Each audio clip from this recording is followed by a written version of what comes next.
Good afternoon, I'm Amy McGorry. Drew, look at this snow mound, this hill of ice and snow. This is just piled up from the past storms over the past few weeks, and now it's snowing again. Hey, Mike, it's National Repeat Day today. Oh, Did I tell is? you it's National Repeat Day? It is? It is? Hey guys, what do you think? I'm here with my own personal stylist, Cherie. I think this is pretty good. I think we should pair it with this. I think it's great. We're all having a great time here at the Stylist Red Threads for the City Clothing Drive and Swap. I think it looks good. Bottom line, most important thing is for people to stay off the roads. All right, Mayor de Blasio, go get yourself some coffee. You've got a long day ahead of you, it sounds You got like. that right, Amy. Thank you for joining us. Chaos at the annual Pez Easter egg hunt in Orange has people across the nation talking today. Bridgeport police are releasing new details in their investigation of a former hospital employee they say sexually assaulted 4 men and secretly photographed many more at the hospital's nursing school. Drew, look at this snow mound, this hill of ice and snow. This is just piled up from the past storms over the past few weeks, and now it's snowing again. You can see that this icy hill is actually starting to get covered with this new fallen snow. And Long Islanders here at the Stop and Shop Plaza in Port Washington, they are fed up with this snow. It's getting old. Long Islanders who are fed up with the constant snow this winter found themselves once again stocking up at local grocery stores this afternoon. Got the basics, the paper towels and the milk and some other good stuff in there, ready to hunker down again. I see you're loaded up here with the chips and all. You're ready for the storm again, huh? The low-fat chips, of course, yes. Some shared their tips on how to deal with these recent storms and frigid temps. Very heavy jacket, gloves, hood, of course. Pizza obviously is your secret to keeping warm too. Yeah, and pizza. I have to stay full, and that keeps me warm as well. As this new round of snow falls, ice remains on sidewalks and parking lots in Port Washington. Locals taking it all one step at a time. You got to be careful. You can't almost be careful. You can't avoid it. And some here aren't looking to avoid the snow. They're looking to escape it. We are going down to Palm Beach Gardens.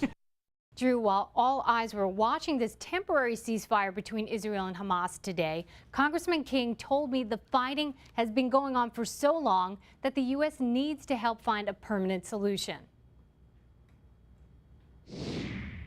I'm not even certain the ceasefire is important right now. Seaford Congressman Peter King says although a 12-hour ceasefire was observed today between Israel and Hamas, it is not a positive sign that international efforts to broker a deal can be made to end the nearly 3 weeks of fighting. The ceasefire, it serves a short-term humanitarian purpose, but it's only important in the long run if there's going to be an assurance or any kind of an agreement that Hamas is going to destroy its tunnels. King says the ceasefire could actually be detrimental to Israel. If Hamas is just going to use the time of the ceasefire to consolidate its position, then to me it hurts Israel. Israel is not in there just fighting for the sake of fighting. They want to destroy the tunnels. And the longer the ceasefire is, the more difficult it becomes for Israel to maintain its momentum. After efforts by U.S. Secretary John Kerry for a longer ceasefire were originally rejected, Israel agreed to a 12-hour period that went into effect today. Late Saturday afternoon, Hamas rejected Israel's request to extend it. Today, as fighting stalled, Secretary Kerry met with his international counterparts in Paris with the goal of finding a way to get both sides of this conflict to agree to a more permanent ceasefire. Congressman King hopes Kerry's efforts will be successful on all fronts. I think if the ceasefire is tied to a real agreement, and that to me has to involve the destruction of the tunnels, because if there's a ceasefire and everyone goes back to where they were before, Hamas still has those tunnels to attack Israel from. We're just putting off the fight for another day.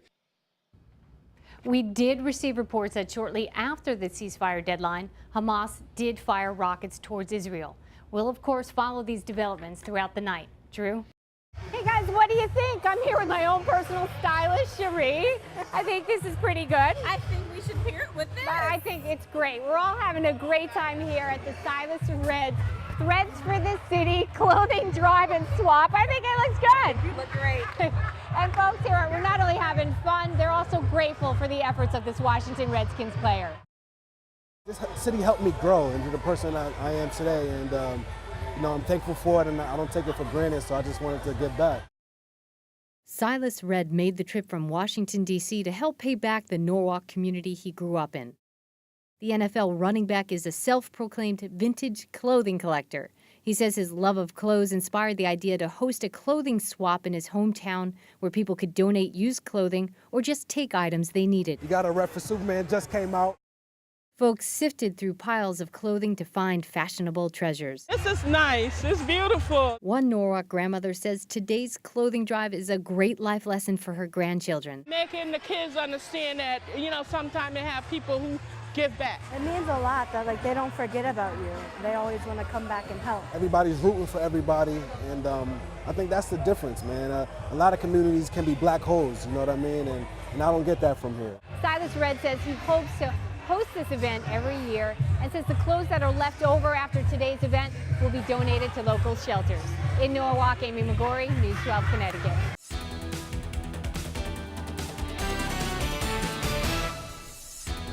Good afternoon. This is News 12 Connecticut. I'm Amy McGorry. We're following a developing story out of Greenwich in the 12 o'clock hour where one person has been hit and killed by a train. It happened at the Coscob train station at 9:30 this morning. That's where we find News 12 Connecticut's Tina Redwine. Tina, what can you tell us?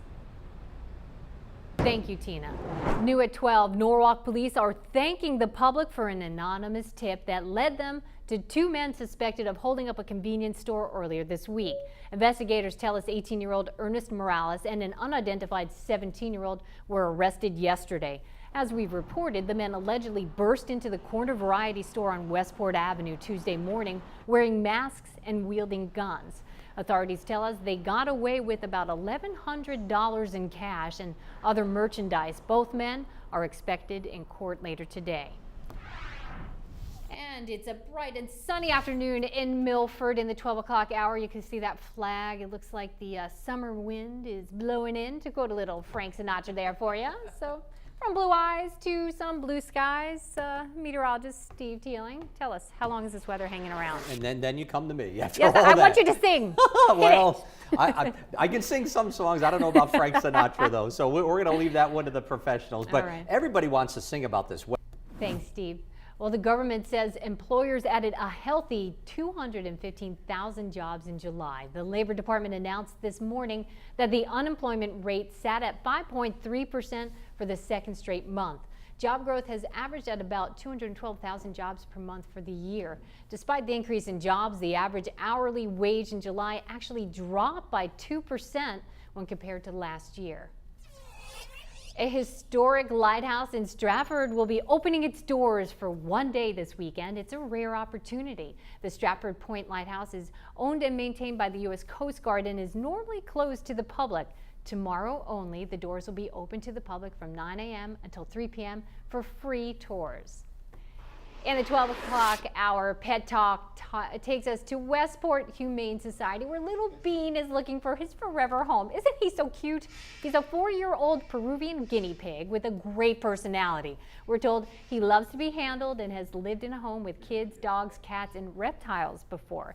Shelter workers say he needs hay and fresh vegetables every day. Hey, who doesn't? If you're interested in giving Bean a good home or want more information, visit our website, news12.com. Time now for your hyperlocal forecast with News 12 meteorologist Steve Teeling. Steve, you look like you need a beach chair and like a lemonade stand out there. It looks beautiful. You know what? I think I'd make a lot of money with that lemonade stand. Thanks, Steve, making some friends out there.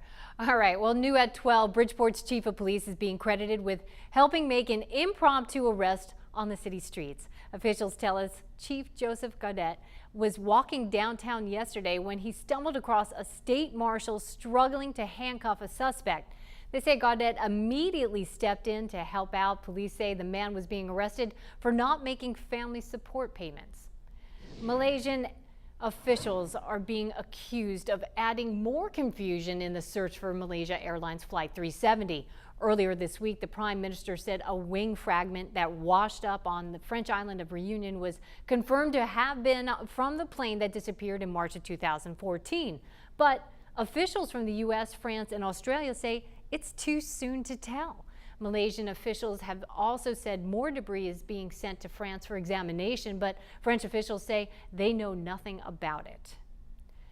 The federal government is signing off on Connecticut's plan to relieve thousands of high school juniors from having to take an unpopular standardized test. The Department of Education has issued a waiver allowing the state to replace the controversial SBAC test with the SAT.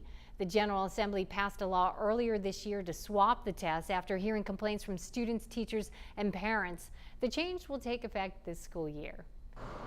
And students at Briggs High School in Norwalk will have more options to get to class this school year. School officials say they will be offering several buses to the school this coming semester. Authorities say Briggs students will also be able to take a bus to Norwalk Community College as part of a new partnership between the two schools. Briggs officials say the start of school day will be pushed back to 9:15 in the morning to accommodate the change.